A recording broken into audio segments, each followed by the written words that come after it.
Oi, gente. Então, vou voltar aqui para terminar uma que eu estava fazendo há muito tempo, que era a prova da FUVEST 2019, a segunda fase. Eu tinha feito matemática, física e eu tinha feito as 5 primeiras de química e eu parei. Então eu decidi terminar e vou continuar fazendo as provas da FUVEST também. Só vocês estão vendo a questão aí, só que antes de começar, eu queria pedir para quem não é inscrito se inscrever no canal, curtir, comentar, compartilhar. E na descrição do vídeo eu vou deixar e-mail para alguém que tiver interesse em aula particular, manda e-mail ali que a gente conversa. Pode ter matemática, física, química, para qualquer tipo de concurso aí, parte exatas ou Olimpíada, pode mandar, a gente conversa e discute. E dado o recado, vamos fazer a questão então, né? Que tem um texto grande, mas ela não é muito difícil não, tá? Alguns cloretos de alquila transformam-se em éteres quando dissolvidos em etanol, ele te dá a reação, né? A solução é aquecida a determinada temperatura. A equação química que apresenta essa transformação, ele dá aqui, que seria o cloreto de alquila, esse aqui, um cloreto, né, de alquilo, tem o Rzinho aqui, com o etanol, que vai formar um éter, e H mais e Cl menos, então um ácido, né, ácido clorídrico. Aí um grupo de estudantes realizou um experimento para investigar a reatividade dos 3 cloretos de alquila quando reage com etanol, conforme foi descrito na tabela, né.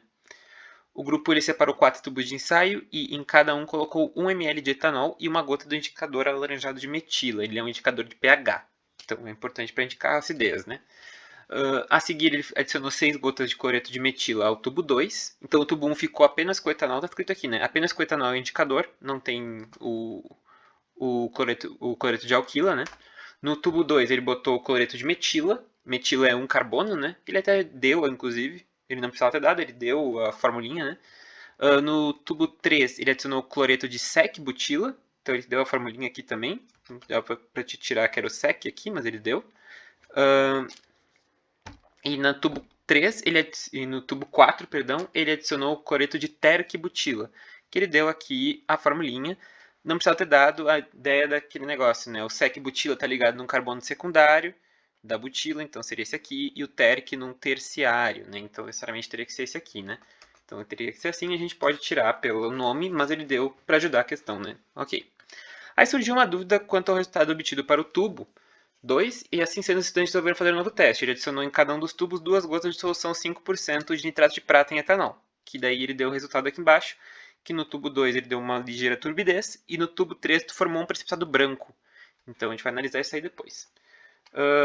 Daí ele pediu algumas perguntinhas sobre o que foi mostrado aqui. Ele ainda deu no canto uma coisa interessante, que ele falou que a laranjada de metila é um indicador ácido-base, e ele te indicou como é que a gente faz a leitura dele. Se o pH for menor que 4, a coloração é vermelha. Se o pH maior que 5, ele fica amarelo. Então, para detectar menores que 4, fica o vermelho. Ok. Dado isso, vamos fazer as questões. A letra A. Ele quer que tu explique por que a cor do indicador ácido-base muda quando ocorre a reação cloreto de alquila com etanol. Ok, ele te deu a reação, isso é muito bom, porque isso já ajuda, né? Com a reação geral, botei assim, né? De um cloreto de alquila com etanol,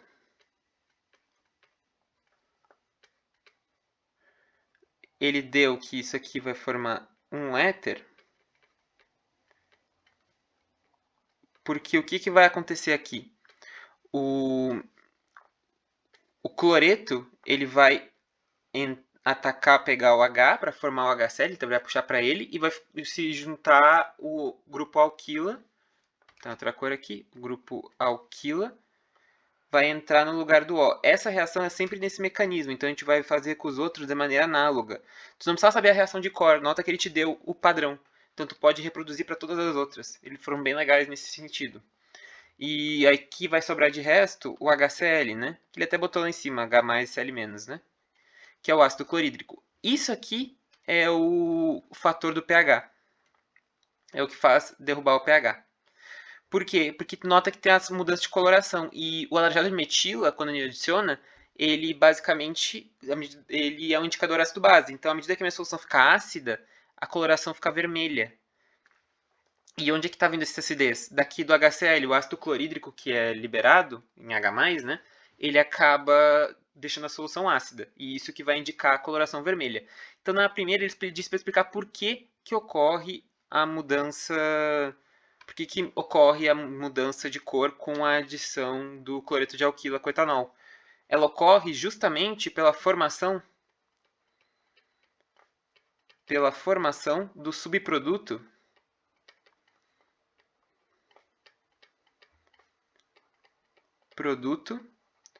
ácido clorídrico, né?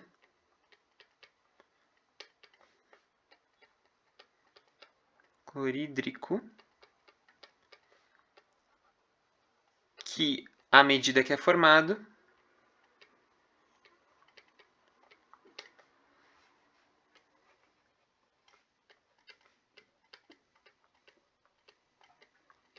diminui o pH.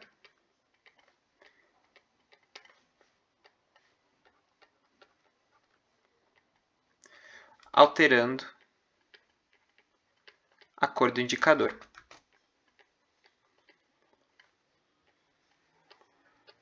A cor do indicador. Então é por isso, ok? Primeiro bem tranquilo, acho que se lesse ali em cima ele deu a reação, né? Então fica mais ok. A segunda, ele pediu para dar a fórmula estrutural do produto orgânico e a fórmula do precipitado no tubo 3. Então vamos para o 3. O 3 é o do sec-butila, né? A fórmula estrutural. Então nesse caso, a minha alquila ali, né? Eu vou ter o sec-butila, que seria esse aqui. Lembrando, sec, né? Eu estou fazendo a ligação, butila é 4, né? E sec é no carbono secundário, então necessariamente o cloro vai estar aqui, né? Eu vou juntar isso com etanol, né? E o padrão da reação é o mesmo. A gente vai fazer a cópia do que tem em cima com o R, a gente faz aqui. O cloro ele vai se juntar com esse H aqui. E aí, tudo que sobrou aqui, né, esse que seria o Rzinho, né, ele vai se ligar justamente no óleo para formar o éter. Então, a nossa reação fica o seguinte, eu vou copiar primeiro esse, para ficar mais fácil, né? Vou copiar ele. E aí o que acontece? Onde tinha o cloro, eu vou ligar o oxigênio, que é o que a gente está vendo aqui. Então aqui eu vou ligar o oxigênio, que está ligado no grupo etanol, né? No grupo ET. Então, aqui, 2 carbonos. Eu usei a estrutura assim, para ficar tudo nesse mesmo padrão. Mas aqui é basicamente o etanol, né? Isso aqui é o do grupo etanol, né? Então, é os 2 carbonos e o oxigênio. Eles se ligam no lugar que tinha o cloro. E formou bem simples. E aí sobra como subproduto o HCl. Essa é a reação. Aí ele pediu a fórmula estrutural do produto orgânico, que seria essa daqui.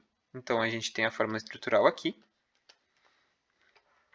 E aí ele pediu a fórmula do precipitado formando o tubo 3. Agora a gente tem que ver o precipitado.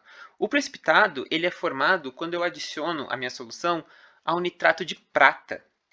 Então eu vou pegar minha solução e vou adicionar ela com nitrato de prata. E aí tem a questão. Quem que vai reagir, né? Bem, qual que é a ideia? Se eu pegar o HCl e eu adicionar com nitrato de prata, isso aqui pode acontecer uma reação de dupla troca tranquilamente. Porque eu tenho sal e um ácido, eu não consigo formar uma reação de dupla troca. E eu poderia formar AgCl, se eu fizesse a dupla troca, mais ácido nítrico. Isso aqui aconteceria se algum dos compostos precipitasse, por exemplo. Porque daí dá uma tendência a acontecer. E aí é que tá. O cloreto de prata, ele é insolúvel, então ele precipita. Basta lembrar que haletos, né, de halogênios, né, cloro, bromo, iodo, com a prata, são todos praticamente insolúveis em água. Precipita. Os nitratos, eles são solúveis, né? Então o nitrato de prata é solúvel. Mas como eu coloco com um composto que eu faço uma dupla troca e ele precipita, a reação acontece. Então a precipitação acontece e forma o cloreto de prata, que precipita e é branco, ainda por cima, né? Cloretos em geral são brancos, né? Cloreto de pratas em geral são brancos. Só alguns metais de transição ali que às vezes pode dar alguma coisa de colorido, mas cloretos em geral são brancos. E o cloreto de prata é branco, né? Então ele é branco, é um branco precipitado. É esse aqui, claramente é ele. O éter em si, ele é muito estável para poder reagir com só o nitrato de prata por si só. O éter ele é um composto orgânico muito estável, os éteres, né? Porque o oxigênio está lá no meio, ele não está aberto para poder reagir de maneira tão fácil. Então, o nitrato de prata vai fazer uma dupla troca com o HCl e vai formar um composto branco, normalmente sais que precipitam, né, precipitam, e é de fato o cloreto de prata. Então, aqui está o nosso composto. Então, a forma estrutural do produto orgânico e a forma do precipitado, HCl. Lembrando, novamente, que prata com halogênios, cloro, bromo, flúor também, né? Iodo, todos são praticamente insolúveis, então vai precipitar. Ok, então a B foi, e a C, com base nos resultados experimentais, indique a ordem de reatividade dos 3 cloretos. Tá, essa daqui a gente vai analisar a coloração. Por quê? Essa reação do jeito que está aqui, do jeito com alquila mesmo, a gente nota que está formando HCl, e é aquilo que eu tinha falado antes. À medida que eu formo HCl, o pH vai diminuindo, porque eu estou formando mais ácido. Então, a gente consegue descobrir o quanto a reação avançou baseado em quão baixo é o pH. E a gente consegue ver o quão baixo é o pH baseado na cor. É um indicador visual. Pelos indicadores do linha 2 aqui, a gente tem um aqui que não teve a reação, ele é amarelo. Aí a gente tem aqui o tec-butil que ficou amarelo. Se ele ficou amarelo, quer dizer que o pH não caiu, quer dizer que a reação pouco aconteceu. Porque se tivesse acontecido muito, eu teria formado muito HCl, que ia fazer o pH diminuir. Então, provavelmente o amarelo, o tec-butil, que é o último, ele é pouco reativo, porque eu não consegui derrubar o pH. Aí aqui eu tenho uma que é levemente avermelhada. Levemente avermelhada quer dizer que ela reagiu um pouco, o pH baixou para menos que 4, mas não tão vermelha. Então ficou ali naquele meio, tipo entre 4 e 5, sabe? Meio que no 4, 4 e pouquinho. E aqui tem uma que é extremamente vermelha. Essa é extremamente vermelha, ela caiu o pH muito. Então essa daqui reagiu muito. Então pela cor a gente indica. E daí fica claro que a reatividade ela vai se dar como o menos reativo é o tec-butil, é o cloreto de tec-butila, né? Cloreto tec-butila, porque a cor ficou amarela, então o pH não caiu. Depois é o cloreto de metila, porque ele ficou levemente avermelhado, então quer dizer que o pH chegou a perto de 4, se passou talvez um pouco de 4, mas não saiu muito dessa zona. E aí o outro ficou bem vermelho, então quer dizer que ele passou bastante para baixo do 4. Então o mais reativo é o cloreto de sec-butila. Essa é a ordem de reatividade. E a explicação, se tu fosse dar também, era justamente essa. É a coloração. Acho que não precisava dar explicação nesse caso aqui, né? É meio direto pela cor. Ele pediu justifique sua resposta com base nos resultados experimentais. Aí tem que dar a explicação. Então a explicação é pela coloração mais avermelhada.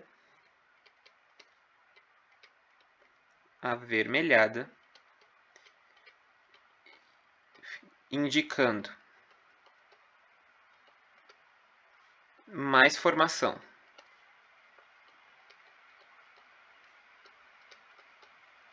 de HCl e, portanto, mais reatividade do cloreto de alquila. Então, tu tem que justificar baseado no que a gente viu ali, que é a coloração, né? Ok? Então, é isso. Fechou essa questão. Ela não era muito difícil, como deu, eles deram todas as informações. Em geral, você não tinha que saber nenhuma reação de cor. Nem os nomes, tu tinha que montar o composto. Tu viu que eles deram o composto, tipo, não precisavam ter dado. Pelo nome, tu deveria, a princípio, pela FUVEST, né? Tu deveria, a princípio, saber, eles deram. Então, foi bem interessante. Era realmente a pessoa entender os dados da tabela e conseguir interpretar e fazer a extensão do que ele te deu para um contexto geral. Ele te deu a reação genérica e tu conseguir estender para os compostos em geral. Mas então é isso. Se gostou do vídeo, curte, comenta, compartilha, se inscreve no canal e até a próxima. Valeu!